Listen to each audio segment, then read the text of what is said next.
I'm Michael Sean Harris, and you're listening to Mike's Moment of, a weekly podcast in which I, along with my guests, share our various interests in moments of inspiration, truth, life, technology, culture, and more.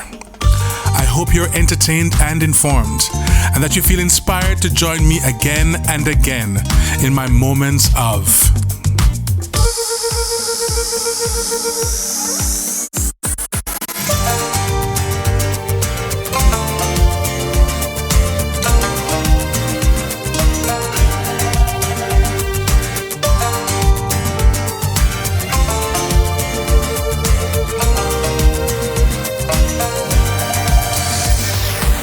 Hey, welcome to Mike's Moment of. And this is, as promised, the second part to Peter Ashbourne's interview, to his second interview, actually. You heard the first part, it was episode 13, and this is episode 15. We spoke for about 2 hours, so I had to split it up into two. So this is the second part, and we're going to pick up the conversation where we left off. All right? So glad you're here. But why I mentioned Sly Dunbar is because going on through that, Sly Dunbar, all of a sudden he went on the studio scene. He was playing recording sessions, and then all of a sudden, well, it wasn't all of a sudden. He had this new voice, and he took a different approach to reggae, and that famous one drop sound. Yeah. He just turned it around, straight rock beat. Boof, paff, boof, paff, with accent on the first beat. Again, Okay. right? It's good old American, right? First The beat, backbeat, backbeat, first beat, backbeat. Oh, I should mention that all of that ska onwards in Jamaica was the introduction of the backbeat into Jamaican music. Jamaican music, prior to that, was like anybody else's music in the Caribbean, in Latin America. No backbeat. The backbeat is something the Americans Okay. gave to the world. The backbeat comes from the polka, doesn't it? Right? From Europe, the doom pat, the foxtrot, Okay. Yes, the yes, yes. polka and the foxtrot. And that thing about strong week, right? The Black Americans took it and made, this vibrant beat out of it. That, remember the same thing I said about ska having this kick, this live thing. That's what the backbeat has. Your backbeat thing. So if you listen to the Black American music, the 20s, 30s, 40s, pa, pa, Cab Calloway, that stuff, they've all these backbeat stuff, and Sounds like country music too, as well, though. Yeah. yes, but once again, it's the polka, Yeah, and the foxtrot. While we had the we had the quadrille, and that's Yeah, we had the that's where the mentor came from. Yes, and if you listen to all the music south from Mexico going south, all of it, check it out. There's no backbeat. Everything it's always something a little something more sophisticated than that. Is Right. patum pa pa Yes. pa Yeah. patum pa, or something, or patu pa tata pa pa. The merengues and pachangas and mambos Right. and things. No backbeat. Then we have ska, backbeat, and we haven't let go the backbeat yet. Oh yes, we started to let go the backbeat when it came to dancehall, when Dancehall, Davy right. Browning got in there, which is one of the reasons why I regard him as being important. Okay. Anyway, when Sly Dunbar got his voice going, and that was Channel One, Sly Dunbar and Channel One, especially, he turned around the whole reggae beat, and it's a rock beat. So the same things, the melodic bass line, a couple of instruments playing the ska, but the drum pattern was now not the one drop, but a straight rock pattern. Doof, paff, or doof, paff, doof, paff, Right. doof, paff. What are some of the songs that you were hearing with that? all, when he did that. all the important Channel One stuff, except for Sling Thing. All the important. Sty Dunbar. You know, the early thing. You can check the Channel One listing, right? But remember, Sly and Robbie is Black Uhuru and all of that stuff. So it's a lot. It's also a lot Peter more Tosh. electronic, actually. I mean, Yes, yes. This is studio. yes. By the time, well, you see, by the time we got to the 1980s, um, electronic music had evolved enough. It had got sophisticated enough and accessible enough that pop music um, was using it, and some people could afford it.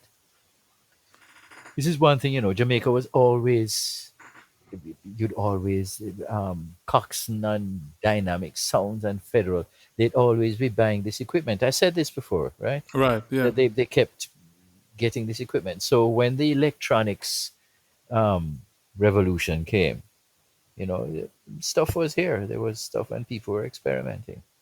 People were experimenting. And Sly was on right on the crest of that wave, with there was a famous syndrome. Yeah. Yeah. Sly Dunbar was a syndrome one. Do do do do do do do. You listen to it nowadays. You listen to it and cringe, but those days, boy, they were, Yeah. you know, But I mean, because you hear that kind of iconic stuff with the, as you said, the Black Uhuru, but also even with the Grace Jones. yes, yes, yes. Well, those are the days. That's Right. exactly the stuff.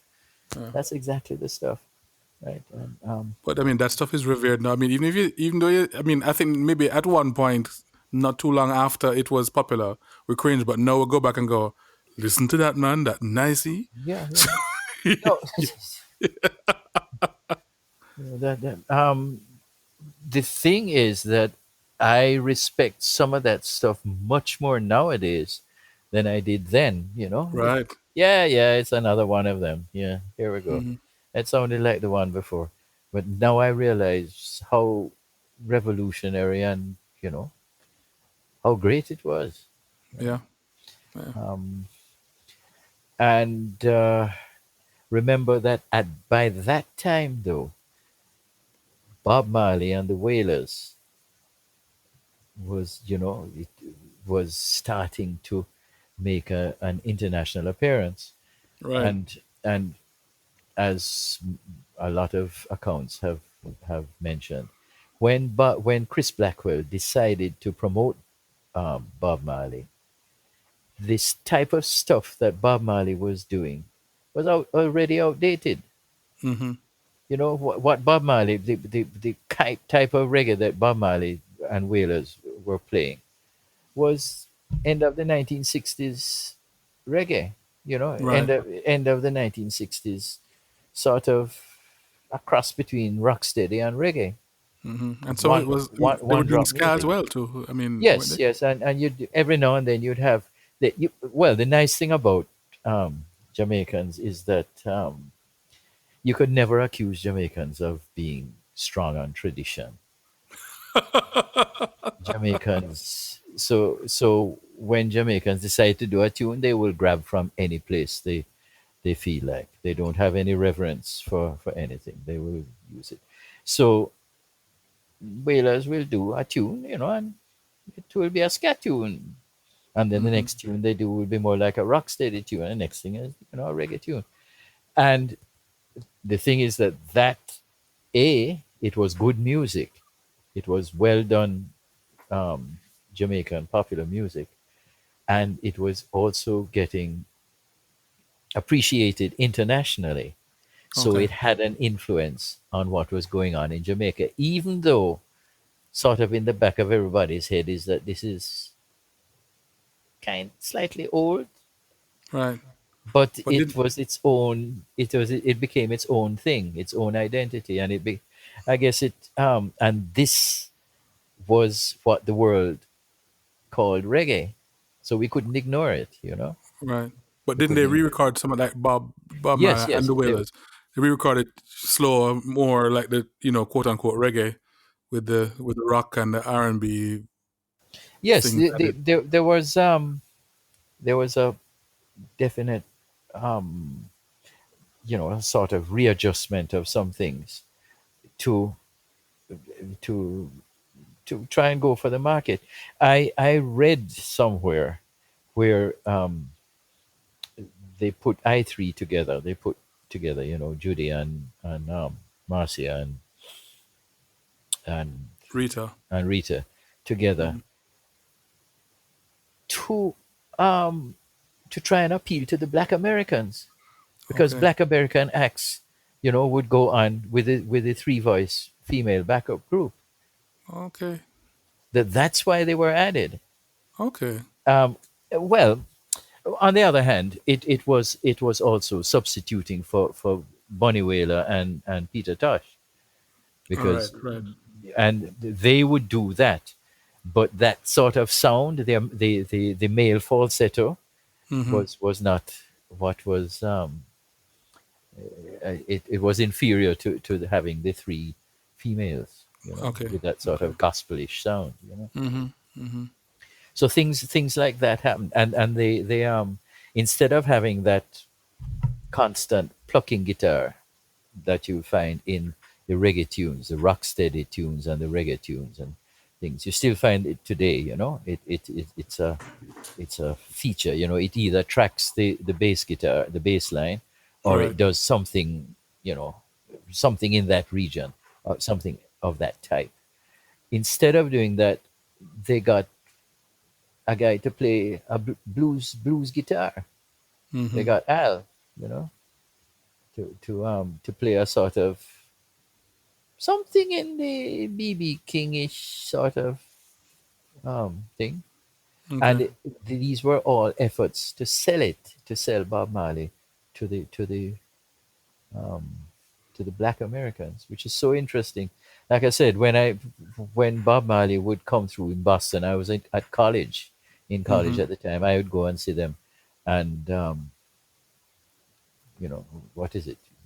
Paul's Mall is, I think, rated for 250 people, and there would be about 600 people in there. And if the fire people ever came, they'd have shut down the place immediately, Right. right? About 600 people in there, and 400 were white Americans, 185 were mostly Jamaican and other Caribbean people, Right. Right. and the last 25 were Black Americans. Okay. That's how the demography went. Okay. So it's interesting, that what you know because that's Blackwell. So it is said that it is Blackwell that did that. And you remember, if you read the accounts, the it broke up the Wailers, Okay. the, and I guess, and the other fellows, I think, didn't like the idea of Bob Marley being put up front, Okay. because Okay. the other two had their own identities as well. So So that's why. Blackwell was the Wailers Yoko Ono. Yes, Not quite. yeah, and if you listen to Grub Cooper, Grub will tell you that um, Bob Marley didn't wear locks until Blackwell told him to do so. Okay. It was a package Yes, I mean, image. whether or not Bob Marley was into Rastafari or not, it's just that he wasn't. He was your good old bald head. In those Right. Right. people don't. Anyway, No, say it. What? no, I'm just saying that the romanticization of Rasta is that's one of those rewritten things, Okay. it was rewritten things in the 1960s. It wasn't fashionable to be Rasta, not at all. Mm-hmm. You'd get endless harassment, and a lot of the people in Kingston, at any rate, um, were very they were not welcoming to the Rasta people, which are They usually tried to people. kill them off too, didn't they? Yeah, yeah, yeah. The government tried to. All kind of foolishness. It's Yeah. It was Wow. so the Rastafarian thing didn't get popular until um, as I keep my theory is that when um, when Mr. Core's son started growing locks, that's when the Rastafarian thing started to cool down. Oh, okay. Okay. Because it was uptown. Because it was uptown, and if you supposing you end up throwing the Minister of Finance's son into jail because just because he has dreadlocks, well, Mm. you end up with problems. So when did the reggae become more of what I guess what they call international reggae, like with the Yeah, well, the third world and stuff? once you see, once the Jamaica had sporadic hits, from time to time. There was you know, the My Boy Lollipop was the first of that ska era. Before then it was Lord Flea, no Lord Flea and Harry Belafonte. Those were Okay. the people Jamaica could claim connections with. But the next thing was My Boy Lollipop, Millie Small, who just died a few days ago, no? Right. Yes. Yes. And then there were a few things, and then there was oh 07, Shantytown, I think they called it, with Desmond Decker. Mm-hmm. Oh 07, the international hit. It was a hit both in England and America, which was quite unusual. Then there was Bob Andy and Marcia Griffiths cover of Young, Gifted, and Black. Right. And then we've had these hits at regular intervals. You had what is it, Lorna and Uptown Top Ranking. Oh, One something of on those Donna, version to Althea and Donna. Alfie and Donna. It's Yeah. a piece of junk. It's a piece of fluff. It's one of those things where the producer, it was his girlfriend apparently. They wanted to Okay. to sing on a tune. So say, all right, see the mic, yeah man, go in there and sing it. We run the tape. And they just sort of made up this thing on the spot, and it was a joke. It was really Mm-hmm. Mm-hmm. and for some reason England loved it, right? And so it became a big hit. And then the next was Ansel, the typical thing that many producers did, which was when they had a good rhythm track, the song, maybe the song was sung on it, and you put it out, but you still have a good rhythm track. So you make one of the organists or guitar player, usually an organist, right, Okay. come in and play something over there. Many times it was Winston Wright, who was this lovely, he was a very classic kind of jazz player, and his time Okay. was excellent. And a lot of the time it was his melodies and his playing on those instrumentals, those reggae Oh. instrumentals. But this time they got Ansel Collins. Harry J got Ansel Collins to come in and play on. Apparently, it was the rhythm track for a very forgettable tune that never even came out. Okay. And Ansel Collins played a little melody on top of it, and boom, number one in England. Number one in England. And the bass line for that became "I'll Take You There" by the Staple Singers, by one of the Okay. biggest tunes in R&B, one of the really big tunes, and certainly the Staple Singers' biggest hit. The, the song comes from that. So what was that? What was the name of that song? Liquidator was Ansel Collins' Liquidator, Okay. Okay. and the bass line bo do dip doop dip dip dip dip dip dip dip doop dip dip dip doop dip, and Right. Yo, the pepper, pepper, pepper, pepper. Oh yes, yes. And right. Right. yeah, I know it. the Liquidator, yeah. So did he get any Well, money? the thing is, well, Ansel Collins, I suppose, I must have made something out of it. I certainly hope he did, because if Harry J, as usual, those producers, the Mm-hmm. artists never got their due. Okay. They might have made some money. When you see the artist making a nice amount of money, for a hit song, then you'll know that the producer has bought a house out of it. you know. Okay. So it's the producers, the artists from those eras were always cheated. Artists are still being cheated, Yeah. but Yeah. it was particularly egregious those days, particularly bad. Okay. And then there was Liquidator. There is, and it's all when was there was another one now.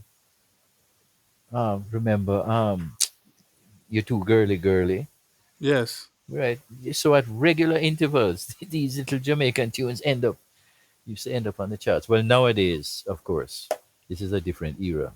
Right. Right. Two producers, two songwriters, producers control everything, eh? What do you mean, Beta? Well, it was a few years ago. I think it was like the early 2000s. Mm-hmm. There was a documentary. It's still on YouTube there about the it's something that says something about the reasons why you don't like the top 40 nowadays, why pop music sounds so bad nowadays, I think. Mm-hmm. And one of it is like 60% of the hits of the top 10 hits were produced by two people for the last for 3 years, through some probably about 5 years. It's crazy, and it's that sort of thing that's going on now. It's a formula, Okay. and the music has the innovation has disappeared. It has to. But that's in the U.S. you're talking about. I'm talking about the Western world. Oh. Oh. The Western world, generally speaking, the cupboard is bare, isn't it? I mean, Yeah. it's the Yeah. same thing in. I'm complaining about this in art music, that there is, for instance, in the what you call the classical side of art music, there is constant pressure on somebody to produce, like a composer, to produce something new and fresh.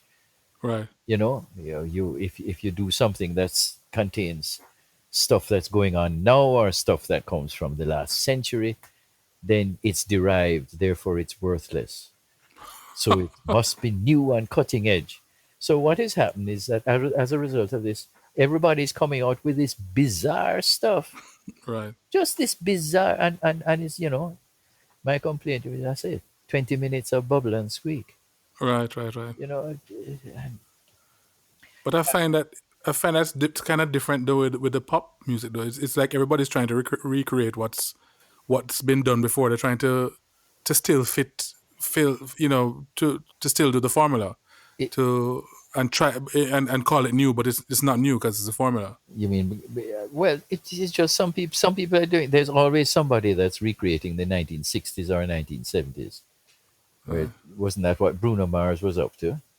Oh well, yeah, yeah. There's the definitely the 80s and the 90s. He was and the 70s. Yeah, Yeah. he was he was doing those. But even so, I mean, there's nobody. Well, I shouldn't say nobody. There's not very many people who are taking a chance and doing something different. Well, And certainly that in Jamaican music. it's not that. All right, you take a chance and you do something, and you have a 90% chance that it will never be heard. Why? Because it's not what is happening now, Hmm. or maybe it's just junk, but Possible. but the main reason is that it's not what's going on now. So when you come with something new, right, it's difficult for it to be heard, right? And it is when perhaps by mistake it comes out, and then all of a sudden there's a groundswell. You say, I like that. Yes, yes. And then all of a sudden everybody's rushing down that road. Hmm. Um, I don't know. I keep telling the students, I'm sure you've told them this, that it's fine for you to say that that is that fellow, sure, that sounds like this and that and the other. And I say, no, that fella created the sound. Everybody is sounding like him. Mm-hmm. Mm-hmm. It's fine for you who know the road to go down. It's he that created the road. You know, Yeah. All right. Let's go back now. The dance hall. So we don't get to Clevie yet. well, um, the dance hall. Why I've interviewed Clevie, I think, at least twice. Could have been Okay. maybe three times. But it seems to me that even though Sly was, involved with the dancehall, was an important figure in dancehall. Also, the person who took it, started giving dancehall a voice of its own. It was mostly Clevie, because dancehall started off as being a way of reusing those great rhythms from reggae, from the various parts of reggae, Mm-hmm. right? You get a rhythm from a tune, and then you make the DJ talk on it, and the sing J sing a little something different on it. Right. It becomes a way of using something and repurposing it. That's so you sing. It's a one chord tune, and you sing Maurice White's "I Need You" over the one chord, right? Yes. That's a Or the repurposing. Tracy Chapman on top. Yeah. Yes, yes, yes. Those kinds of things. But now Clevie was the one who, first of all, he turned it into a rhythm exercise. Right. I think just when the cynics tell you that African music is just a set of drums, Mm-hmm. no matter what instruments are playing, it's just drums playing. Yes. Yes, this is the sort of approach that Clevie was doing, where sometimes there wasn't even a bass; it was just a Right. Okay. tuned tom that was playing the pitch, and it was just rhythm, just riffs going against each other, and so all of a sudden it was genuine dancehall. It was something for its own sake. It wasn't something that comes from another era or another style or thing that you're repurposing. But in a sense, this is where the loop. This is kind of the beginning of loop based kind of production. Yes, I mean, they probably wasn't thought of that way, but really, it was these patterns yes, that were but repeating. Jamaican music has made extensive use of this loop thing. Remember the two chord pattern. Right. True. The two True. chord pattern, even the one chord pattern, Yeah. the one Yeah. bar pattern. Sorry, the two bar pattern or the one bar pattern, or sometimes Right. if you really get adventurous, it's a four bar pattern. Yeah. And no And matter what melody goes on yes, top of it, yes, it just keeps going. Yeah. um, and so Cleve, I remember once or twice, Cleve ended up in my house, um, doing something. I asked him to come and put on some rhythm, and the instrument he used at the time was a Oberheim DX drum machine. Okay. And those days, you change the sounds by taking out an EEPROM, by turning off the instrument, taking out the EEPROM, the chip, Mm-hmm. and putting Yeah. in another chip, and then you turn it back on and use it and think. So it was amazing to watch him, and he just layered and put together these intricate little, four bar patterns and, you know, two bar patterns and things. So was that with was that with some kind of a sync? Was it with MIDI sync or Yes, yes. okay? It was MIDI sync. It was the what you call it? The sync tone there. Oh gosh, look at that! I don't SIMT? remember. No man, no. It wasn't Oh. as sophisticated as SIMT. It was simply the clock. What Oh. that clock thing? Maybe it's too old for you, Michael. Hmm. That's the first one we used. Okay. There's a Okay. sync tone. There's a famous jingle that I did, and it got a lot of play. And I remember I saw Clevie one day, and Clevie said, "Hey Peter, how are you doing? Didn't you do that jingle? I forget what the name of it is."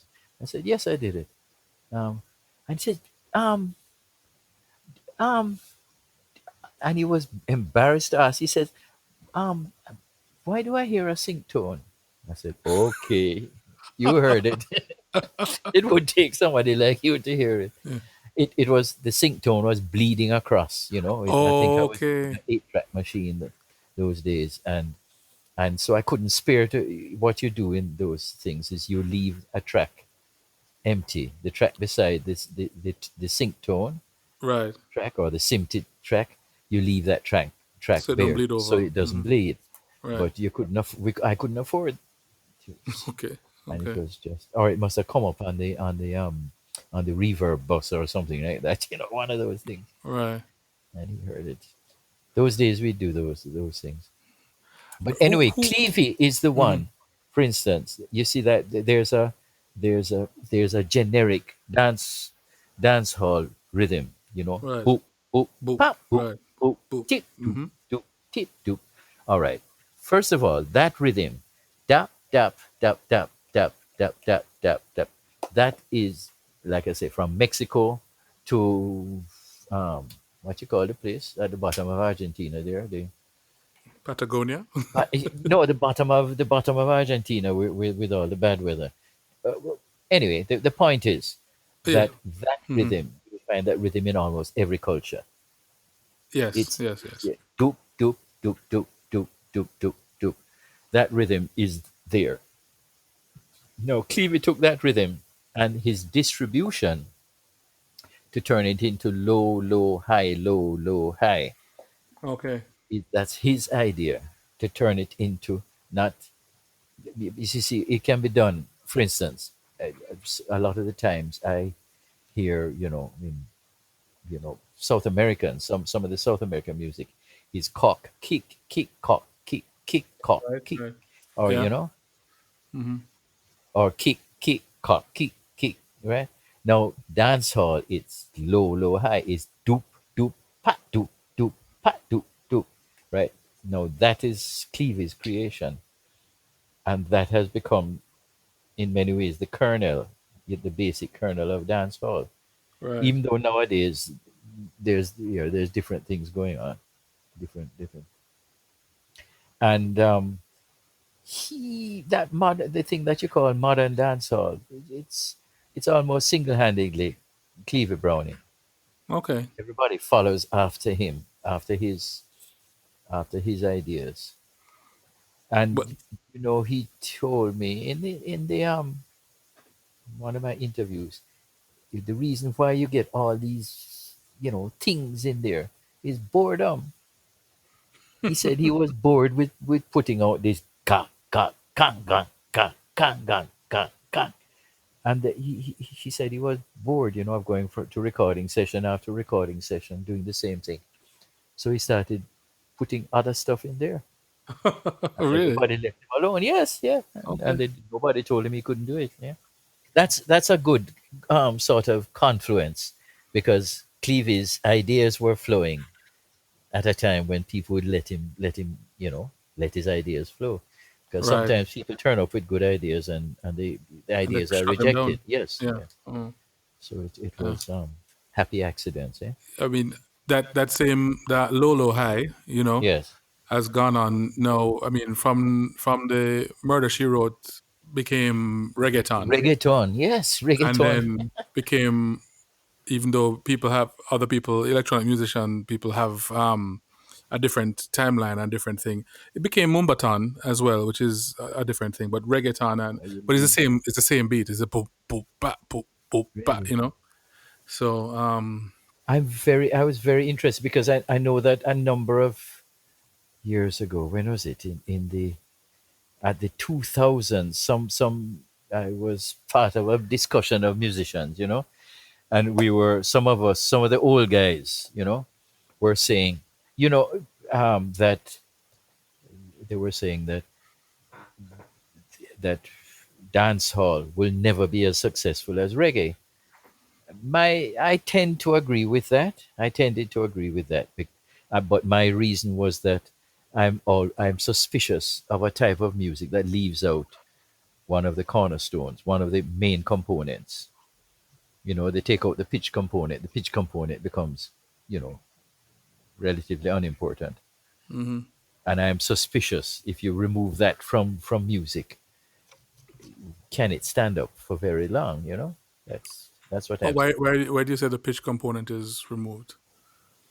Well, You mean in terms there, of melody kind of? yes, there. In other words, the concept of melody has disappeared. It's or replaced by a different concept. Let's put it that way. But I mean, there's Less rap, but there's important. also, I mean, but I guess it depends on how you're looking at melody, because even within dancehall, some of it, there's melody, melody in the spoken thing. In You the know what I mean? Yes, of course, there's a pitch Right, component in it. right. Uh, yes. But my contention is still that whatever form it is in, I'm wondering how long that can last. I mean, can that um, obtain? Well, I mean, Because it has in other time. words, how far can it grow?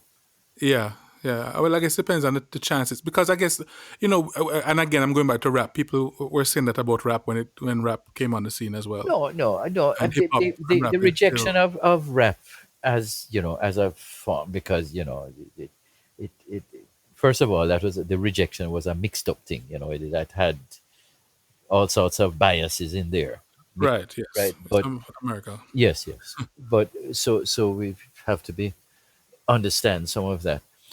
But musicians, if you have to understand musicians, their first reaction to that would be, um, on a musical level, would be, you know, um, what the hell is that at the very most polite, or it's horror, because the quote melody has gone. Mm-hmm. Mm-hmm. And then when you get more used to it and say, well, yes, I suppose as a concept it can work. Yeah, okay. And musicians like me, the ones who have been through that mill of manipulating notes and Mm-hmm. manipulating, blocks of sound, perhaps, but we're manipulating, and then all of a sudden it becomes words, the spoken word. Right. It it's difficult for people like me to try and see, how far this can go. Mm-hmm. That's tends to be my thing. I notice, and I've been trying to use it myself. As a matter of fact, this thing about putting a pitch to the spoken word Right. and making those funny melodies out of them. That where Mm-hmm. you use the inflection of the voice. Right. I think that's interesting, but Michael, Mm-hmm. I have a CD. It's an old, therefore it's old. It's probably from the 2000s, right? Of a string quartet playing some contemporary music, and I listened to the thing, and it has all sorts of very interesting, intriguing pieces in there.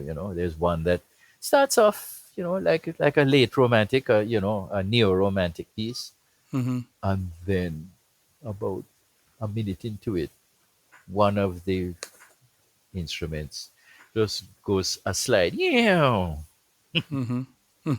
and then the rest of them go, yeah, and they start sliding all over the place, and the rest of the tune is the strings sliding from one pitch to another. The Okay. rest of the piece, for the rest of the 5 minutes or the 6 minutes of it, and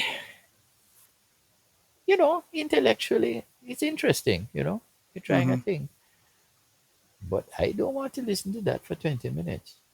Oh, yeah. Yeah. And when I listened to the whole album, I think I might even have listened to it again, for a second time around, and listened to it and said, okay, fine, interesting. But the only tune on there that I would really listen to for a long stretch was that first tune in there. What is it? And I pick up the CD and look, and it's Stravinsky, the one old guy in there. Right. Okay. Okay. Everybody else is contemporary, is a late 20th century, you know, composer. And the one thing that I think is the nicest music in there, it's Stravinsky. And so this is kind of what I'm maybe it's age talking that I'm saying with this stuff that's going on today. Right. Maybe it's age talking, but I'm too cynical. I've heard it all. And I don't know. Yeah. I don't know. What do you think of the pop music of today? I'm very disappointed with it. Well, I mean, I think I think there was a time a few years ago where when I was really really bored. But honestly, I've been hearing some stuff now that I really kind of like, and I guess I'm liking for different reasons. It's not the wonderful progressions that I used to love in other you know years gone by or Yeah. whatever, or maybe not even always the wonderful melodies. But you do hear some of that still. One and a song might come out every couple of months or every couple of years that has that.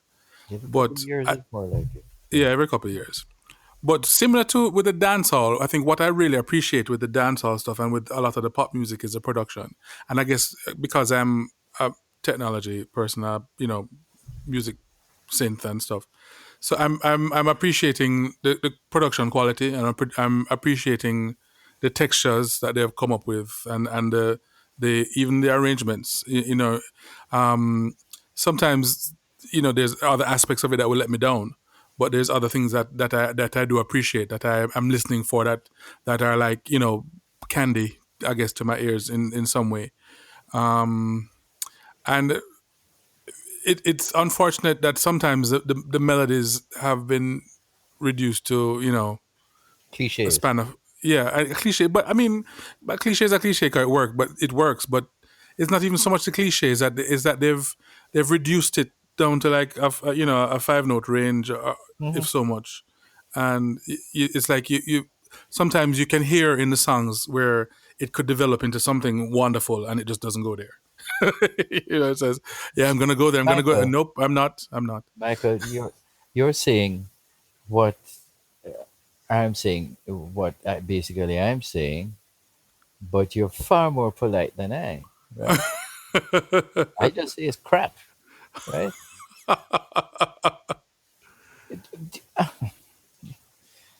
Ah, Yeah, but I I'm, mean, there's a one and two bright spot that you hear now and then, and you go, oh, that's cool. I hope so, but Yeah. um, when I started being interested in pop music, after doing, I think by then I'd done 5 years of classical music, and then I discovered pop music, and I had two obsessions, right? And they were the Burt Bacharach, Hal David stuff, Mm-hmm. and Motown, and not so much Motown, the singers, the songwriters, and the band. That's And the what was it? arrangements. Yeah, those ultra sophisticated arrangements. Those ultra sophisticated songs. The songs Yeah. with the three verses before you go to the chorus. Yeah. And the things songs that were just harmonized with inversions all the way. Mm-hmm. Mm-hmm. Those things, and then Burt Bacharach, Bacharach and David Barryman and Cynthia, the Brill Building songwriters, Yeah. really, because there was good talent there, and there were some real gems. And so I'm coming from that era where each song had a personality, Yeah. whether you like it or not. It had a personality, and there were usually something in there so that you could identify. There's a lot of crap at the same time. Mm-hmm. Mm-hmm. Every era has its crap, and the crap is the majority. Yeah. So nobody is denying that. But what I find is that nowadays these songs sound the same. I would agree. They sound the same. You get to dance hall, as you say, you dance hall. The, I admire the ingenuity of the guys who put together their accompaniment, Yes. Yeah. and the fact that sometimes, in many cases, the track itself, the rhythm track, fits, is compatible with what the vocal is, right? Whatever the rap is about, the dancehall DJ is about, and I can admire, but why is it I don't need to play them again? Yeah. Okay. Because as, as that BR song says, "Seen it all." Yeah, Yeah. and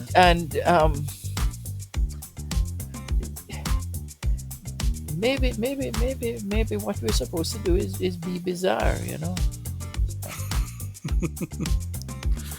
Well, that tends to be what stands out for me anyway. And usually, it's a thing that if they're just being completely different and completely unusual, then I go, "Ooh, that's nice."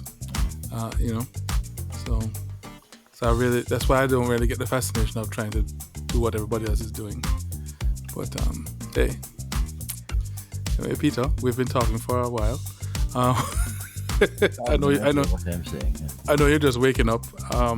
Yeah. And it's at 1:36 in the morning. We've been speaking for an hour and a half. Wow. Yes. Wow. So I'm gonna have a lot of editing to do.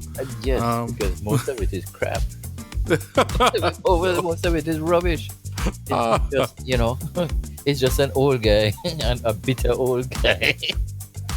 No, but most of it is good. Most of it is good. The bitter old guy. Have you seen, for instance, talking about bitter old men, right? Quincy Jones. I don't know, what is it, Tourette syndrome with Quincy apparently turns into, the old bitter old jazz man every now and Really? then. Yes, and he's like he thought the Beatles he hated the Beatles.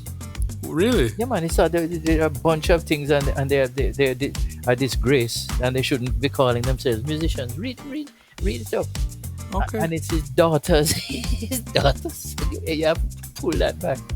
Eventually, I went and had a talk with Paul McCartney and thing, and they sort of made up, But Quincy, Okay. but he was running his mouth off about the Beatles. He said some stuff about Michael Jackson. Also, he said some. Oh, yeah. He said some. Oh yes, in some interviews and I Yes. think in a yeah. And that is the side of Quincy Jones that people don't see so much of. Right. The little trumpet player that paid his dues, and played in Thing There's band, and went on tours all over the place,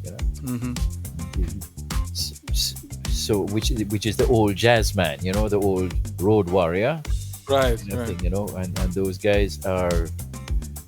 Some of them are nice, and if you catch them on the right side, they're wonderful people.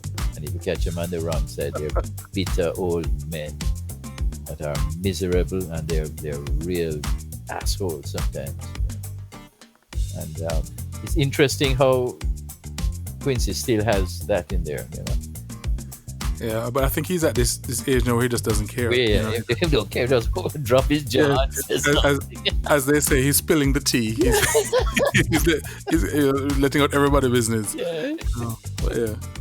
all these things that we in the show business who know, and you just be polite about it. You keep it to yourself, yeah.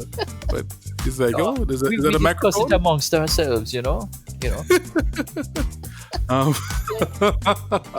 are things in the industry, the things that we know, Yeah. and Yeah, we know who is the flaming queen, and if the public ever knew this, and who is a really nasty person, and who is a wonderful person, and who is given a bad rap and thing. Alvin, I will give you this. Alvin, oh God, where did Alvin learn to be so corny? Alvin called me to tell me that Ice-T is married to his wife is Coco. I think he Alvin was explaining that he married this girl Coco at a time when he was still a rapper, and it's fashionable to have a trophy wife. But they've been together for 20 years, so maybe it was a little bigger than just trophy wife. Apparently, they've got used to each other, let's say. Right. And so he was saying, you hear about, yeah, they've been together this long. But he just thing there, iced tea and cocoa. It's cocoa tea.